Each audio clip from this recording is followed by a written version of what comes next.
তো আজকে তোমাদের সাথে শেয়ার করব what I it in a day the Puri. তো পুরীর ফার্স্ট ডেতে আমরা কি খাওয়া দাওয়া করেছি তোমাদের সাথে আজকে সেটাই শেয়ার করবো। তো চলো শুরু করা যাক আজকের ভিডিওটা। আর পুরীর ট্রিপটা আমাদের এত সুন্দর কেটেছিল যে কি বলবো। তো সকালেই শুরু হলো ফ্রেশ একদম ডাবের জল দিয়ে, যেটা খেয়ে একদম তৃপ্তি হয়ে গেছিলো। আর তারপরেই সেদিনকে খেয়েছিলাম ডিম টোস্ট। আর ডিম টোস্ট একদম সমুদ্রের পাড়ে বসে খেতে দারুণ লাগছিল। আর তারপরে দুপুর হয়ে গিয়ে তারপর স্নান টান করে আসার পর আমরা দুপুরে লাঞ্চে খেয়েছিলাম ভাত, সাথে ছিল গরম গরম বেগুনি, আর ছিল মাছের মাথা দিয়ে ডাল, যেটা একদম অসাধারণ খেতে হয়েছিল।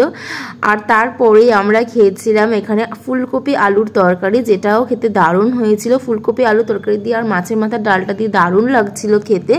আর তারপরেই ছিল সর্ষে কাতলা, যেটা খেতেও অসাধারণ ছিল। আর এই সর্ষের ঝালটা এত টেস্টি হয়েছিল যে কি বলবো। তারপর আবার বিকেলবেলা আমরা চলে এসেছিলাম বিচে। আর বিচে এসে প্রথমে খেয়ে নিলাম গরম গরম চা, যেটা খেতে ছিল একদম দারুণ যাকে বলে। আর তারপরে সেদিনকে জগন্নাথ প্রভু রসগোল্লা ভোগ, কারণ জগন্নাথ প্রভুর রসগোল্লা ভোগ দেখার জন্য দূরান্ত থেকে মানুষ আসে, আর সেখানেই আমরা গেছিলাম। আর তারপর আবার চলে এসেছিলাম বিচের ধারে আর খেয়েছিলাম এই লঙ্কার পকোড়াগুলো।